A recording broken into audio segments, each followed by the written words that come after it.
Mas mabuting ikaw ang kontrabida sa kwento nila kaysa ikaw ang talunan sa kwento mo. Example, may isang boss na kailangan magtanggal ng tao para hindi bumagsak ang kumpanya. Yung mga natanggal, galit sa kanya.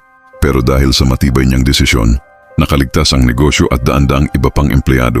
Kung nagpadala siya sa awa at hindi gumawa ng matigas na hakbang, lahat sila nawalan ng trabaho. Lesson: kung minsan ang pagiging mabuti ay ang kakayahang gumawa ng mahihirap na desisyon, kahit ikaw ang masisisi sa huli. Pangwalo, manatiling gutom kahit may tagumpay na.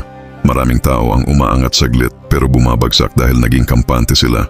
Iniisip nila na dahil nakaabot na sila sa tuktok tapos na ang laban. Mali yun, kaibigan. Ang tuktok ng bundok ay kung saan ay tinatamaan ng mas malalakas na bagyo. Example, may isang rapper na sumikat dahil sa isang viral song. Sa halip na mag-improve, naging kampante siya. Habang siya nagpa-party, may ibang artist na nagpa-practice araw-araw. Ngayon, yung dating sikat laos na. Yung dating tahimik nasa spotlight na. Lesson: laging mag-isip na parang wala ka pang nararating. Stay hungry. Stay ruthless. Pangsiyam. Putulin ang mga patay na sanga. Kung may mga taong humihila sa iyo pababa, huwag kang matakot putulin sila sa buhay mo. Ito ang pinakamahirap na hakbang.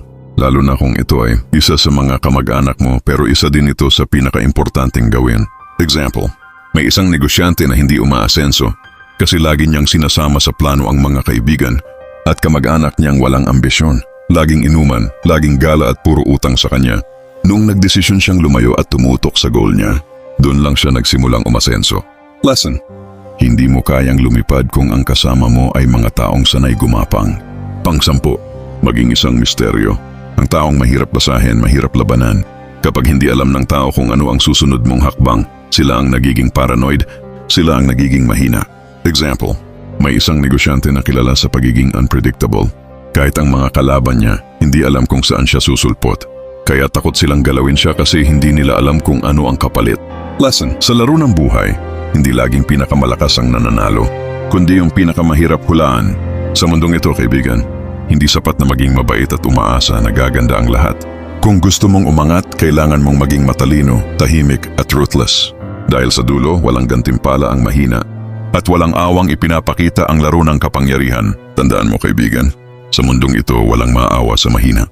Ang mabait na walang diskarte, siya ang unang nagiging biktima. Kung gusto mong umangat, kailangan mong maging matalino, tahimik at ruthless.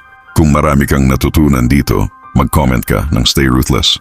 And huwag mong kalimutang mag-subscribe at i-share ang video na ito sa tropa mong kailangan marinig ang katotohanan ito. Dahil tandaan mo, sa laro ng buhay, hindi laging pinakamalakas ang nananalo, kundi yung pinakamahirap hulaan. Hanggang sa muli, salamat.